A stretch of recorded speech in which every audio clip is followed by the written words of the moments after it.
বসে বললাম পান্তা ভাত নিয়ে। A few moments later. এটাকে কাঁচা লঙ্কা দিয়ে খাবো যাতে আমার জিভে একটু স্বাদ লাগে, বুঝতে পারলে তো?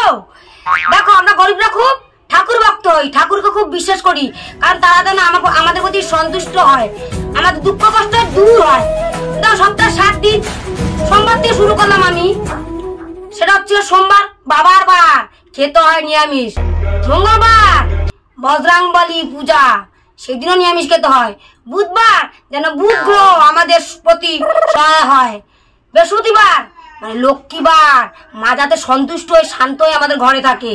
শুক্রবার অনুকূল ঠাকুরের জন্য নিরামিষ খেতে হয়। শনিবার শনি ঠাকুরের পূজা হয়, সেদিনে নিরামিষ। রবিবার সেটা তো আবার আমাদের অসুবিধা, ওই খেতে হয় আমার নিরামিষ। কোথায় কারো বলো তো? গুরুদেবের জন্য, গুরুবার বলে। তাই মাছ মাংস খেতে গেলে তো একটু টাকা পয়সা দরকার হয় না, সেটা কোথায় পাবো বলো? তাই কোনো অজুহাত দেখি আমাদের এইভাবেই খেতে হয় নিরামিষ।